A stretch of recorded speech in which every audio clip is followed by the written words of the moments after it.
Baik, sebelum kita mulai, coba bayangkan terlebih dahulu apa yang terlintas di pikiran kalian ketika mendengar tentang gotong royong. Setiap orang mungkin memiliki gambaran berbeda tentang gotong royong. Ada yang membayangkan kerja bakti, ada yang teringat membantu tetangga, dan ada pula yang membayangkan kebersamaan yang penuh canda. Sekarang saya ingin bertanya kepada kalian, apa sebenarnya pengertian dan tujuan gotong royong menurut pemahaman kalian sendiri? Jawab Pak. Jadi gotong royong itu adalah kegiatan yang sudah lama ada dan dilakukan oleh para warga masyarakat di Indonesia.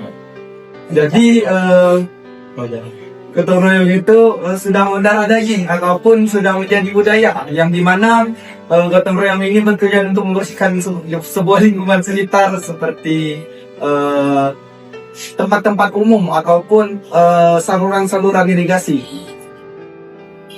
Seperti itu Pak.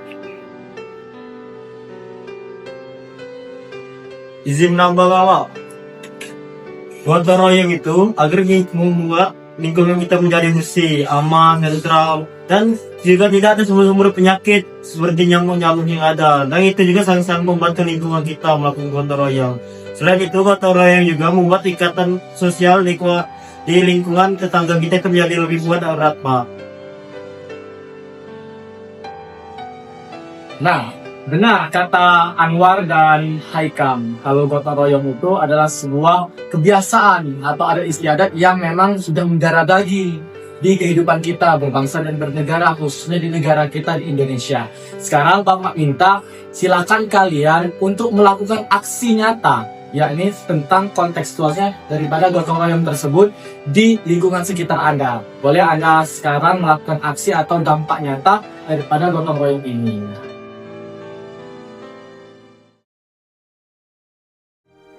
Gotong royong bukan sekedar konsep yang kami pelajari di ruang kelas, melainkan nilai hidup yang tumbuh dari kebudayaan bangsa Indonesia dan menjadi bagian penting dari nilai-nilai Pancasila. Melalui pembelajaran di kelas, kami memahami bahwa gotong royong mencerminkan sila kedua dan ketiga, yakni kemanusiaan yang adil dan beradab serta persatuan Indonesia yang mengajarkan kebersamaan, tanggung jawab, dan kepedulian terhadap sesama. Pemahaman tersebut diperkuat melalui pandangan masyarakat yang memaknai gotong royong sebagai kekuatan sosial dalam menyelesaikan persoalan bersama tanpa mengutamakan kepentingan pribadi. Dari sana terlihat bahwa gotong royong bukan hanya nilai normatif, tetapi praktik nyata dari semangat kekeluargaan dan solidaritas sosial yang menjadi karakter bangsa Indonesia. Dalam kerangka pendidikan karakter Pancasila, gotong royong memiliki makna strategis dalam pembentukan karakter warga negara. Nilai ini menanamkan sikap jujur, adil, dan tanggung jawab kolektif, yang sejalan dengan sila kelima, keadilan sosial bagi seluruh rakyat Indonesia. Kebiasaan bekerja bersama dan saling peduli membentuk kesadaran moral untuk menempatkan kepentingan bersama di atas kepentingan pribadi. Oke, jadi kita hari ini sedang bersama dengan narasumber kita. Jatuh kasih apa Kak? Saya Jessica. Nah, jadi di sini kita akan berbicara seputar gotong royong. Seperti yang disinggung teman saya tadi, Kak. Jadi kakak tuh pernah nggak sih dengar kata gotong royong dan definisi gotong royong menurut kakak tuh apa, Kak? Oke, jadi untuk dari kata gotong royong itu sudah sangat familiar di telinga saya, baik itu dari lingkup kampus maupun dari lingkup masyarakat. Nah, jadi gotong royong itu suatu kegiatan yang dilakukan secara bersama-sama, gitu, bukan dari secara individual. Terus kalau secara pengalaman kakak tuh, kakak pernah nggak mengimplementasikan gotong royong itu sendiri? Oke, untuk gotong royong itu sendiri di dalam lingkup kampus Unsri ini saya sudah pernah melakukannya. Itu ada kegiatan Go Green Go Clean di Taman Pendidikan sana.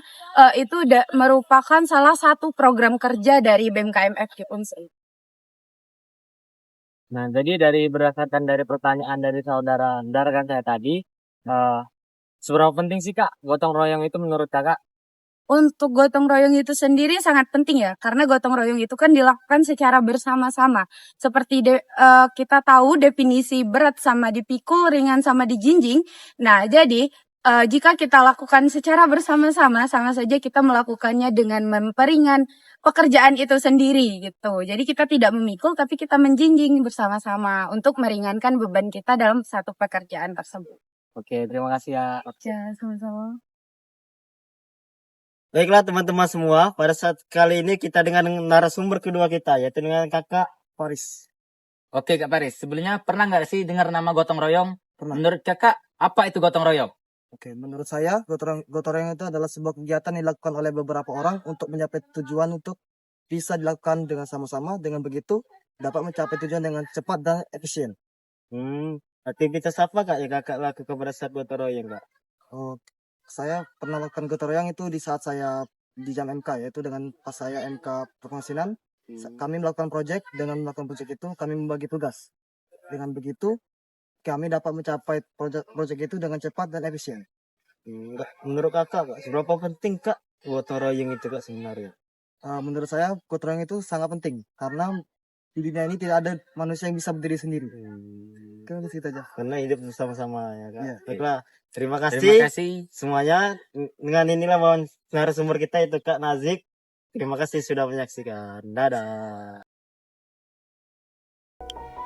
Oleh karena itu, menerapkan gotong royong sebagai budaya dalam kehidupan sehari-hari bukan hanya upaya melestarikan kebudayaan bangsa, tetapi juga bentuk aktualisasi nilai-nilai Pancasila dalam pendidikan karakter. Dari lingkungan kelas, ke masyarakat, hingga kehidupan berbangsa dan bernegara, gotong royong menjadi fondasi penting dalam membangun warga negara yang berkarakter, berintegritas, dan berkeadilan sosial.